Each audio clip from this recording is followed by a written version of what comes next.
السلام علیکم ورحمۃ اللہ۔ ترجمہ تفسیر القرآن الکریم، سبق نمبر 253، سورہ الانعام، آیت 115 تا 117، پارہ نمبر 8۔ اعوذ باللہ من الشیطان الرجیم۔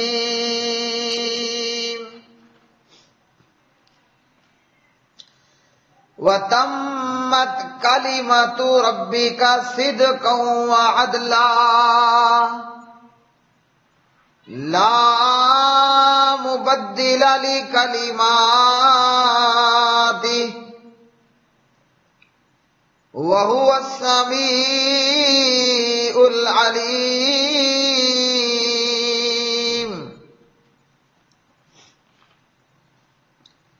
وَإِن تُطِعْ أَكْثَرَ مَن فِي الْأَرْضِ يُضِلُّوكَ عَن سَبِيلِ اللَّهِ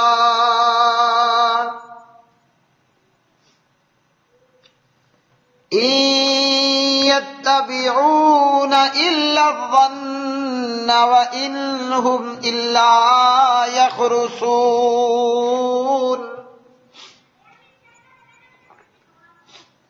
إِنَّ رَبَّكَ هُوَ أَعْلَمُ مَن يَضِلُّ عَن سَبِيلِهِ وَهُوَ أَعْلَمُ بِالْمُهْتَدِينَ۔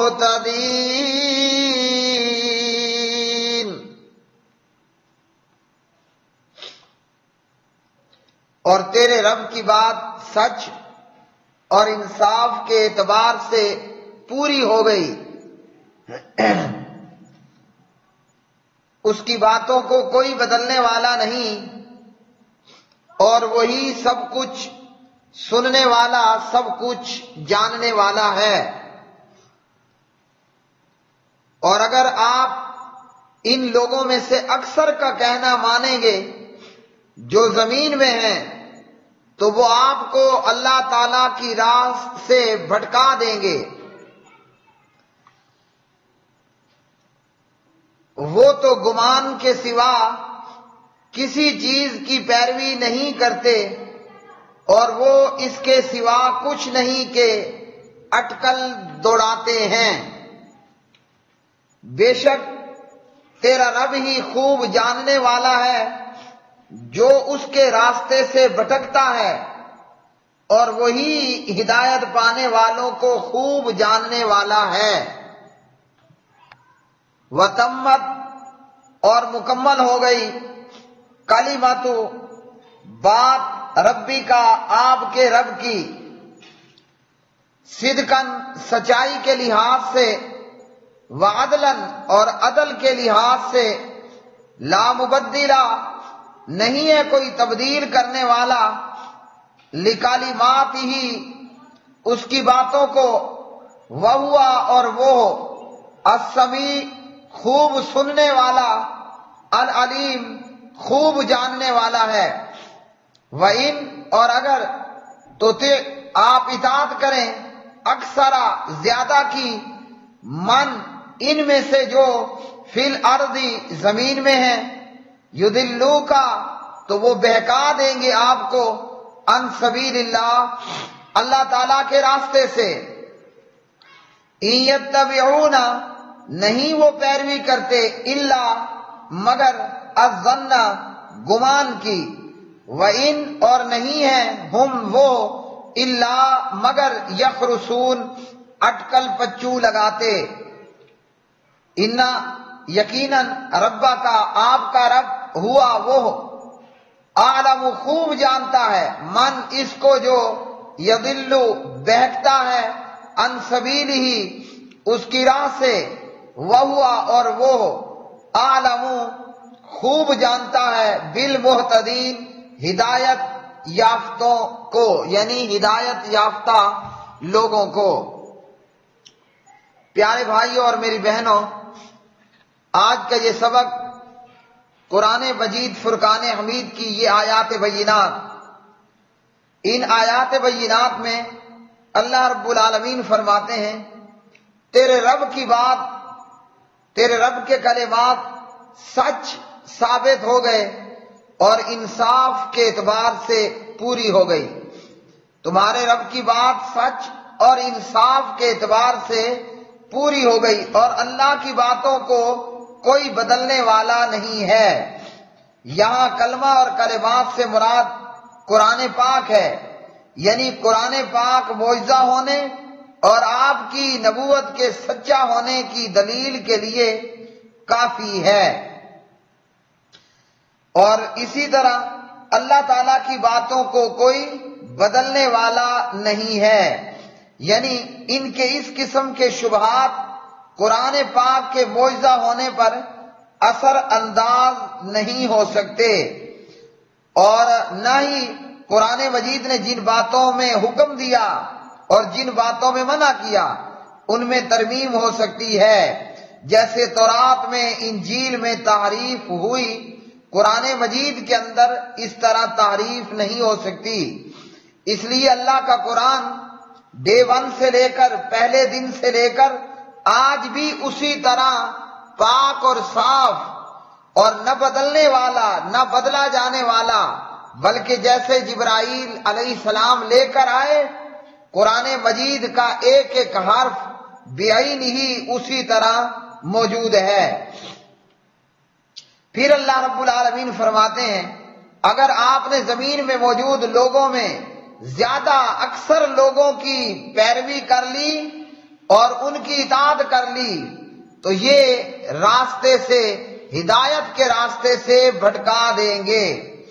اس سے کیا پتہ چلا کہ اللہ تعالیٰ نے اپنے پیغمبر کو متنبع کیا، پیغمبر کو خطاب کر کے امت کو عام ہوتا ہے کہ اکثریت کی جو پیروی ہے وہ گمراہی کی بنیاد بن سکتی ہے، اکثریت کی پیروی گمراہ ہونے کی جو ہے وہ وجہ بن سکتی ہے۔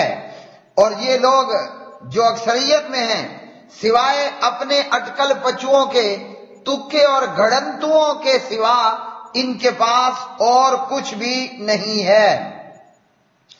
تو اس آیت سے یہ معلوم ہوا کہ یہ جو کفار اور یہ جو مشرکین پلس مقلدین، وہ چاہے 14 صدیاں پہلے کے مقلدین ہوں یا آج کے، یہ جو اپنی کثرت تعداد کے گھمنڈ میں مبتلا ہیں کہ یہ بھی حق پر ہیں اور ان کے آباء و اجداد بھی حق پر تھے، ان کے پاس دلیل کوئی نہیں ہے، لیکن چونکہ اکثریت میں ہیں تو اسی بنا پر اپنے آپ کو حق پر سمجھنے والے ہیں۔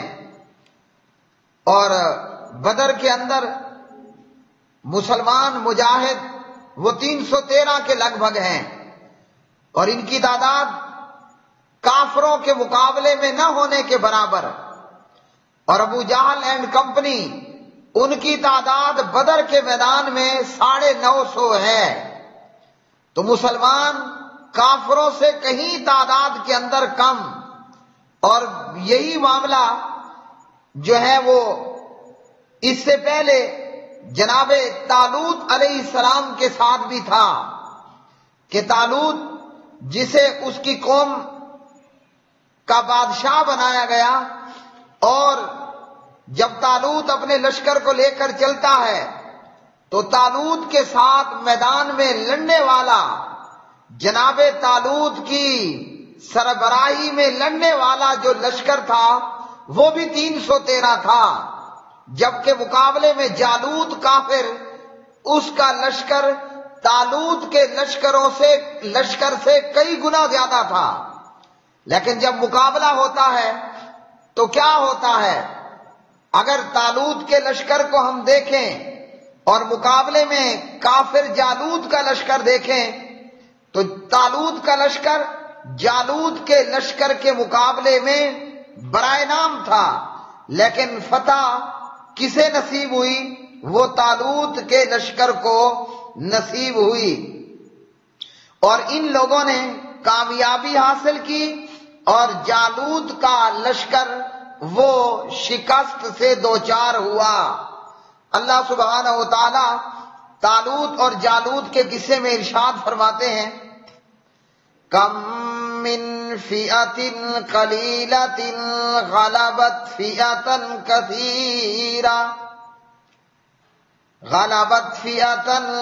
کثیرہ بإذن اللہ واللہ مع الصابرین۔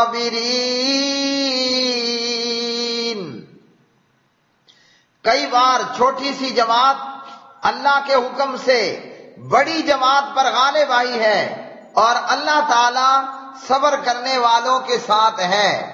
جالوت نے بھی یہی سمجھ رکھا تھا کہ آج تو ہم طالوت اور اس کے لشکر کو کچل کر رکھ دیں گے، اور اسی طرح ابو جہل بھی مکہ سے یہ سمجھ کر نکلا، اور ابو جہل بھی بدر کے میدان میں یہ پڑاؤ کر کے یہ سمجھ رہا تھا کہ آج ہمارا لشکر تو ٹھاٹھے مار رہا ہے، محمد الرسول اللہ صلی اللہ علیہ وسلم کے گرد تو صرف چند لوگ ہیں۔ ابو جہل نے بھی یہی سمجھ رکھا تھا کہ آج ہم محمد الرسول اللہ صلی اللہ علیہ وسلم کو اور کلمہ پڑھنے والوں کو کچل کے رکھ دیں گے، ان کی بوٹیاں نوچ کے رکھ دیں گے۔ لیکن کیا ہوا؟ ادھر طالوت کا لشکر کم تعداد میں ہے مگر فتح یاب ہوتا ہے، ادھر محمد الرسول اللہ صلی اللہ علیہ وسلم کا لشکر کم تعداد میں ہے مگر اپنے سے 3 گنا بڑے لشکر پر وہ فتح یاب ہوتا ہے۔ تو پتہ چلا کہ اکثریت کوئی حیثیت نہیں رکھتی، اور اکثریت زیادہ پن یہ کوئی معیار نہیں ہے۔ اگر ایسا ہوتا تو ابو سفیان کے لشکر نے، حضرت ابو سفیان رضی اللہ تعالی عنہ جو کہ فتح مکہ کے موقع پر اسلام قبول کرتے ہیں، اور اس سے پہلے ابو سفیان 3000 کا لشکر جرار لے کر مدینہ طیبہ کی اینٹ سے اینٹ بجانے کے لیے نکلتا ہے کہ آج مسلمان بھی ختم کر دیے جائیں گے اور آج مدینہ طیبہ کو بھی نیست و نبود کر دیا جائے گا۔ ابو سفیان 3000 کا لشکر لے کر مکہ سے نکلا اور چڑھائی کی مدینہ طیبہ پر، اور بالکل مدینے کے قریب آ کر اور حدود حرم مدینے کے اندر آ کر، لیکن نتیجہ کیا نکلا؟ ابو سفیان اپنا 3000 کا لشکر لیے میدان احد میں آتا ہے۔ ادھر سے حضرت محمد بن عبداللہ بن عبد المطلب بن عبد مناف بن قصی بن کلاب جناب محمد الرسول اللہ صلی اللہ علیہ وسلم کے ساتھ جان باز صحابہ کرام جو احد کے میدان میں آئے اور میدان احد میں صفیں بنا کر کافروں سے لڑنے کے لیے تیار ہوئے، ان کی تعداد محض 700 ہے۔ کلمہ پڑھنے والے 700 کی تعداد کے اندر، اور مقابلے میں کافر 3000 کا لشکر لے کر آتا ہے۔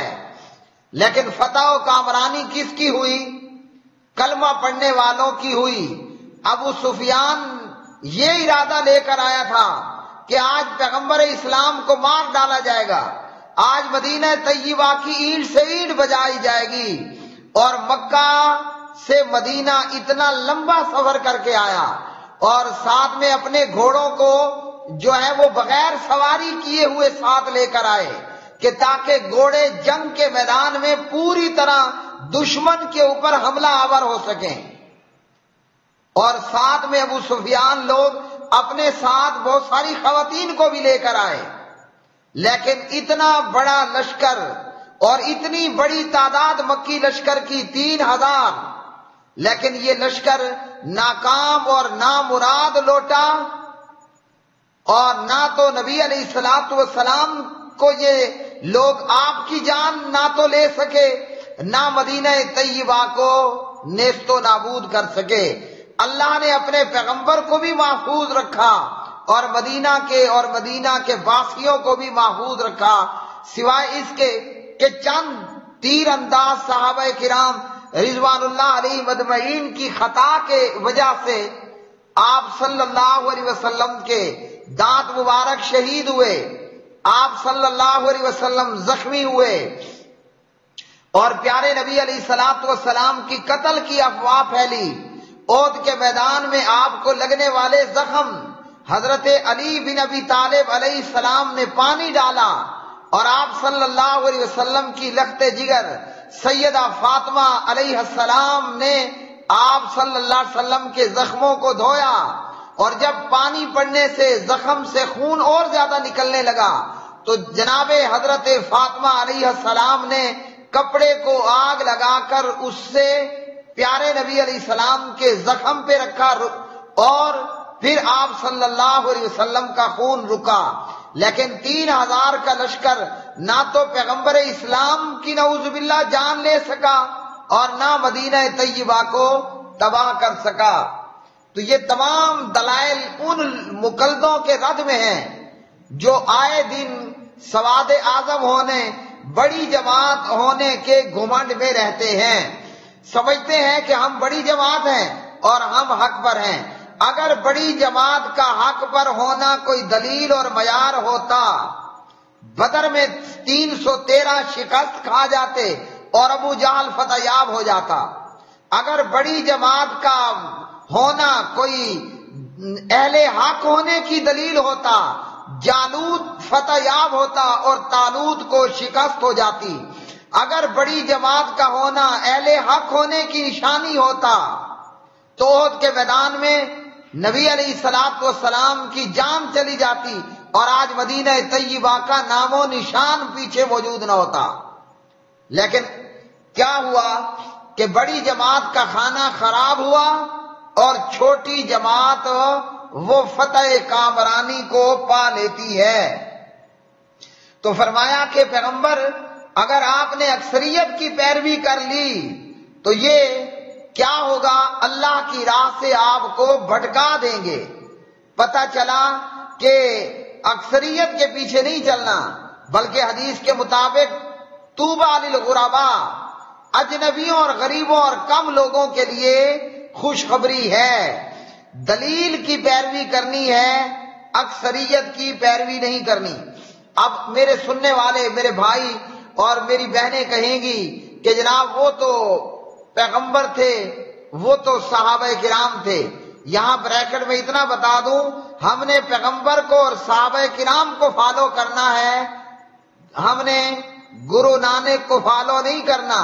اس لیے پیغمبر صلی اللہ علیہ وسلم اور صحابہ کرام اور تابعین اور تبع تابعین اور ائمہ اعظام رحمہم اللہ رضوان اللہ علیہ مجمعین کی مثالیں دی جاتی ہیں۔ آج کی دنیا کے اندر بھی دیکھیے کیا ہوا کہ افغانستان پہ امریکہ بدماش اور ان امریکی بدماشوں کے ساتھ نیٹو کا پورا اتحاد ہے، اور اسی طرح کشمیر کے اندر لاکھوں کی تعداد کے اندر غاصب آرمی، اور اسی طرح اسرائیل کے بمبار جیٹ طیارے، اور لاکھوں میں موجود، ہزاروں میں موجود اس کی آرمی، لیکن مقابلے میں مسلمان کتنے ہیں؟ مٹھی بھر۔ کامیاب کون ہوا؟ نیٹو ہوا یا افغانستان کے مجاہدین ہوئے؟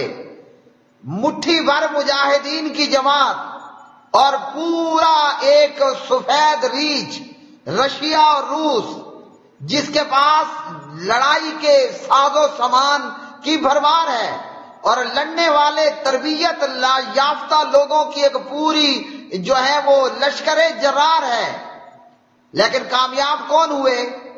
سیدھے سادے افغانی مجاہدین۔ آج بھی لاکھوں کی تعداد میں انڈین آرمی ہے، لیکن کامیاب کون ہے؟ کشمیر میں لڑنے والے سرفروش مجاہدین، اللہ کی راہ میں لڑنے والے لوگ۔ اتنے ہی بمبارمنٹ کے باوجود، معصوم بچوں اور عورتوں کے قتل کے باوجود، سینکڑوں اور ہزاروں لاکھوں فلسطینیوں کی شہادت کے باوجود کامیاب کون ہے؟ کامیاب ہے فلسطین کا مجاہد۔ اور ناکام کون ہے؟ امریکہ بدماش اور اس کے نیٹو اتحادی اور مودی بدماش اور اسی طرح اسرائیل نامی ملک، وہ ناکامی سے دوچار ہیں۔ آج کی تاریخ کے اندر بھی اللہ کے قرآن کی یہ باتیں ہمارے سامنے پریکٹیکل کے اندر نقشہ دکھا رہی ہیں۔ اگر آج بھی ہم طالوت اور جالوت کا نقشہ دیکھنا چاہتے ہیں، اگر آج بھی ہم بدر و احد کے نقشے دیکھنے چاہتے ہیں، تو آج بھی محمد الرسول اللہ صلی اللہ علیہ وسلم کی امت کے مجاہدین اور مسلمان کم ہیں، میدانوں میں ڈٹ کے کھڑے ہونے والے، اور ان کے مقابلے میں کافر سینکڑوں کا مقابلہ ہزار سے نہیں ہے، سینکڑوں کا مقابلہ لاکھوں سے اوپر ہے۔ لیکن فتح و کامیابی کنہیں مل رہی ہے؟ انہیں مل رہی ہے جو ایمان والے ہیں، اور یہ ایمان والے جو آج میدانوں میں موجود ہیں تعداد کے اندر کافروں کے مقابلے میں برائے نام ہیں، اور تربیت کے اندر اور لڑائی مار دھاڑ کے سامان کے اندر بھی برائے نام ہیں۔ لیکن فتح و کامیابی کن کی ہے؟ ایمان والوں کی، حالانکہ وہ تعداد میں تھوڑے ہیں۔ اگر اکثریت کامیابی اور اہل حق ہونے کی دلیل ہوتی تو آج نیٹو کامیاب ہو چکا ہوتا، لیکن کیا ہے کہ یہ افغانستان روس کا بھی قبرستان بنا، یہی افغانستان امریکہ کا قبرستان ہوگا، اور یہی فلسطین اسرائیلیوں کا قبرستان ہوگا، اور یہی کشمیر مودی اینڈ کمپنی کا قبرستان ثابت ہوگا۔ تو فرمایا کہ اکثریت کی پیروی کوئی نہیں کرنی ہے۔ اور قرآن مجید فرقان حمید میں اللہ رب العالمین فرماتے ہیں وَمَا أَكْثَرُ النَّاسِ وَلَوْ حَرَصْتَ بِمُؤْمِنِينَ، اکثر لوگ چاہے آپ حرص کریں ہرگز ایمان والے نہیں ہیں۔ وَلَٰكِنَّ أَكْثَرَهُمْ لَا يَعْلَمُونَ، اور لیکن ان کے اکثر نہیں جانتے۔ وَقَلِيلٌ مِّنْ عِبَادِيَ الشَّكُورُ، اور بہت تھوڑے میرے بندوں میں سے پورے شکر گزار ہیں۔ إِلَّا الَّذِينَ آمَنُوا وَعَمِلُوا الصَّالِحَاتِ وَقَلِيلٌ مَّا هُمْ، مگر وہ لوگ جو ایمان لائے اور انہوں نے نیک اعمال کیے، اور یہ لوگ بہت ہی کم ہیں۔ مزید آپ نے مثال دیکھنی ہے، آج مسجد کے اندر نمازیوں کی تعداد بھی دیکھ لیں، اور کہیں باہر میں گویہ بلا لیں، پوری رات جو ہے وہ آپ نٹموں کو بلا لیں، خواجہ سراؤں کو۔ مسجد کے اندر آنے والے کتنے ہیں؟ بازار میں پبلک کتنی موجود ہے؟ مسجد میں نماز میں آنے والے کتنے ہیں؟ حالانکہ نماز میں کتنی دیر لگنی ہے؟ 5 سے 10 منٹ بس۔ اور پوری رات خواجہ سراؤں کا ڈانس دیکھنے والے، فلم اور گانا سننے والے کتنے ہیں؟ وہ زیادہ ہیں۔ تو کیا خیال ہے، پھر بازار کے لوگ کامیاب ہیں یا پھر مسجد میں آنے والے لوگ کامیاب ہیں؟ محلوں میں، شہروں میں، بستیوں میں دیکھ لیجئے، فجر کی نماز میں آنے والے کتنے ہیں، اور گرم گرم نرم نرم بستروں میں نیند کے مزے لینے والے کتنے ہیں؟ تو جن کو اکثریت پہ گھمنڈ ہے وہ یہی کہیں گے کہ بازار والے جماعت حقہ ہیں اور مسجد والے وہ ناکام اور نامراد ہیں۔ تو جس کی کھوپڑی الٹی ہوگی وہی یہی کہے گا، ہر ایک نے یہی کہنا ہے۔ بھلے مسجد میں 2 بندے ہیں وہ کامیاب ہیں، اس کے مقابلے میں بازار میں 2000 ہیں وہ ناکام ہیں۔ ادھر حی علی الصلاح حی علی الفلاح ہوا، مسجد میں آنے والے 10 ہیں، ادھر خواجہ سراؤں کا ڈانس دیکھنے والے 10,000 ہیں۔ کامیاب کون ہوں گے؟ کامیاب وہی ہیں جو مسجد میں ہیں، ناکام اور نامراد وہی ہیں جو مسجد سے باہر ہیں اور حی علی الصلاح حی علی الفلاح سن کر نماز کے لیے کوئی نہیں آئے۔ اللہ سبحانہ و تعالی سے دعا ہے اللہ رب رحمان ہمیں دلیل کی پیروی کرنے کی توفیق عطا فرمائے، قرآن و سنت کی پیروی کرنے کی توفیق عطا فرمائے، نہ کہ بھیڑ بکریوں کی طرح اکثریت کے پیچھے ہم لگیں۔ اللہ تعالی حق سچ کی پیروی کرنے کی توفیق عطا فرمائے، بھلے اہل حق کتنے ہی کم کیوں نہ ہوں۔ وآخر دعوانا الحمدللہ رب العالمین۔